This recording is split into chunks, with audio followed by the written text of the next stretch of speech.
양정철 네. 민주연구원장을 만난 것은 금년 초이고 네. 4월 달에 만나지는 않았죠.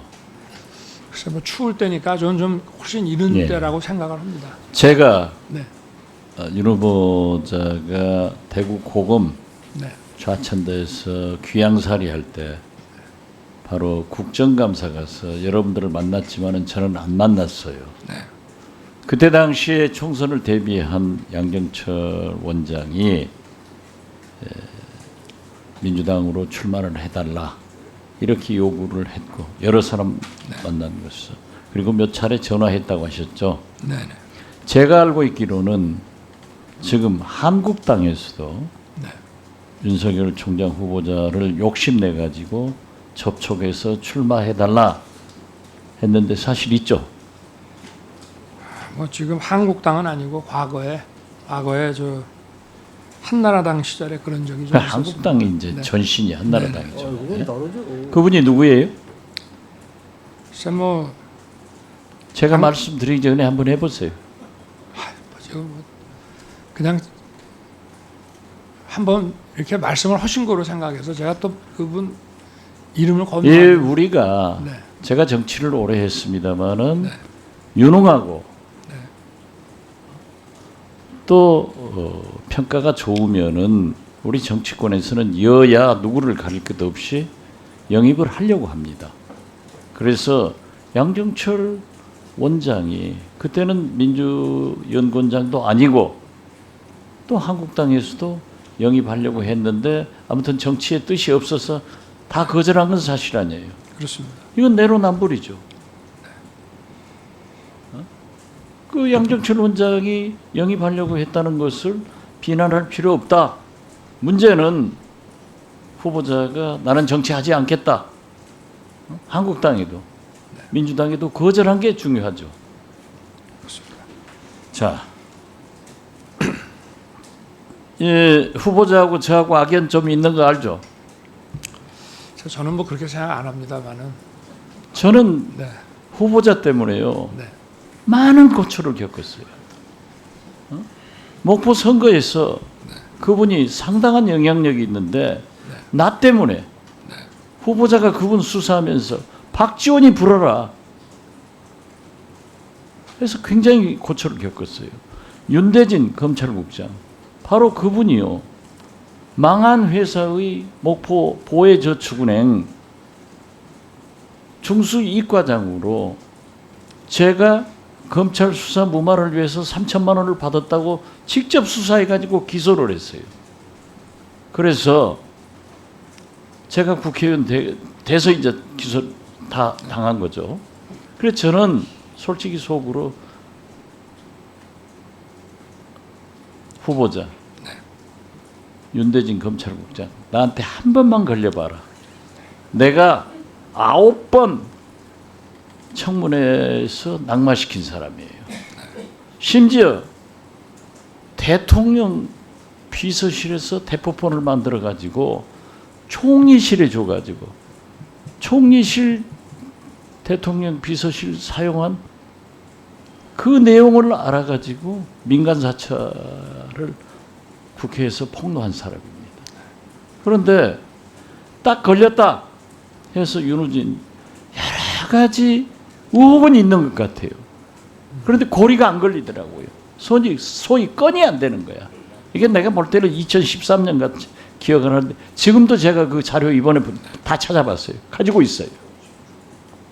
그래 앞으로 걸리면은 더 자료 찾아내면은 저 할 거예요. 국정감사 때. 그런데 오늘 장제원 의원께서 장모 내가 많이 했다. 그런데 고리가 없어서 하지 않는다. 저도 장제원 의원의 말씀에 이어서 윤호진 서장과 총장 후보자와 윤대진 검찰총장의 소위 말하는 커넥션에 대해서 건이 안 돼서 포기합니다. 그렇지만은 계속 관심 가지고 보겠다 하는 말씀 드릴 테니까 그 악연은 좀 정리합시다. 의원님 제가 과거에 그 CN 사건을 말씀하신 것 같은데 그렇죠. 전 수사를 하면서 어떤 정치인이나 관료를 대라 하고 그렇게 한 적은 정말 없습니다. 꼭 예. 그런데 그분은 그랬어요. 자, 황교안 법무부 장관과 조영근 서울중앙지검장은 외압과 수사 간섭과 지연을 했다고 인정하셨죠. 변함이 없다고 그랬죠. 뭐 제가 2013년 그때 말씀드린 뭐 그게 다입니다. 그렇죠. 네. 그러면은 그건 엄연한 위법을 한 거예요. 그러나 후보자는 그 수사한 검사들의 공소 유지를 위해서 내가 당신들을 지키겠다. 서면 답변에 그렇게 하기 위해서 지금 대구고검 또 그 다음에 대전고검에 국정감사가니까 또 그리 와 계시더라고요.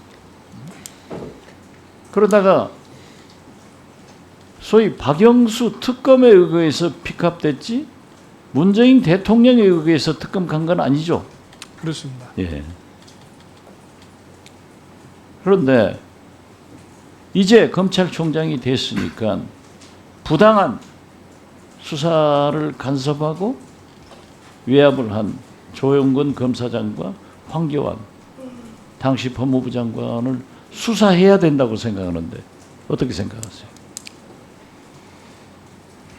공소시효 살아 있어요 지금?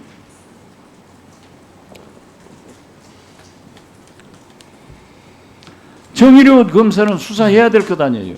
제가 정의롭다고 계속 칭찬해가지고 지금 언론에서는 박지원이 왜 윤석열이 호위무사로 나갔냐. 저는 정의를 살리라고 그랬어요. 수사 어떻게 할 거? 하여튼 좀 여러 가지로 신중하게 좀 생각해 보겠습니다. 신중하게 생각한다는 것은 하겠다는 말씀이에요? 만약 오늘의 국정감사 결과를 보고 시민단체에서 고발을 한다거나 그럼 어떻게 할 거예요? 인지수사를 할 수도 있는 건데. 그 부분에 대해서는 제가 이 자리에서 좀 답변 드리기가 조금 어렵습니다. 수사하세요. 그것이 원칙입니다. 우병우 검사를 제가 서면 질의를 했더니 유능하고 책임감이 강한 검사라고 생각한다. 검사 때만 그랬죠. 저는 뭐 검사로 같은 부서에 제가 아니 2년간 글쎄 근무하는 검사 때는 그렇게 생각했는데 네. 민정비서관으로 가서 민정수석으로 가서 한 일도 아주 유능하고 책임감이 강한 것으로 생각합니까? 그러니까 그분이 검찰을 떠난 이후에 했던 그 여러 가지 부분에 대해서는 제가 판단할 위치에 있지는 않은 것 같습니다. 네, 네, 네. 네, 그거는 이제 그분이 저 민정수석 시절에 있었던 일들을 막 그래서 후보자께서 아주 유능하고 책임감이 강한 검사였다. 이거였지 그분이 유능하고 책임감이 강한 민정비서관이나 민정수석은 아니라고 해서 받아들였는데 어떻게 생각해요? 글쎄 아니요. 황교안, 김영, 조영근 왜냐하면 목소리가 확 작아지고 우병우를 확 하니까 싹 작아지고 그러면 자기 식구 감싸는 데는 아주 1등으로 잘하겠네요. 아닙니다. 유능하고 책임감이 강한 사람들도 유능하고 책임감이 강한 공직자도 또 경우에 따라 뭐 위법을 저지를 수 있는 거기 때문에 제가 그거를 종합적으로 이렇게 어떤 한 분의 삶 전체에 대해서 제가 판단을 내릴 지금 위치에 있지는 않습니다. 네. 지금 오늘 답변을 통해서 네. 검경 수사권 조정, 소위 공수처 신설에 대해서 네. 서면 답변이나 답변을 좀 보면은 굉장히 아리수로워요. 이연령 비연령 같아. 윤석열답지 못한 답변이라고. 그러나 저는 그렇게 생각해요. 역대 대통령들이 후보 때 다 공약한 거예요.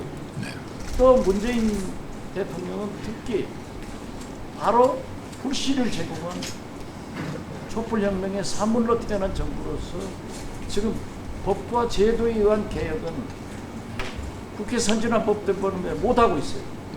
그래서 이번에 총리, 법무부 장관, 행안부 장관, 민정수석이 국민들한테 발표하고 지금 진행이 됐으니까 자꾸 이유 저이유 되지 말고 진짜 검경수사권 조정이나 검찰개혁, 공수처 신설에 대해서 앞장서서 한번 개혁을 완수하는 네. 그런 검찰총장이 되시기를 바랍니다. 네. 유념하겠습니다. 감사합니다.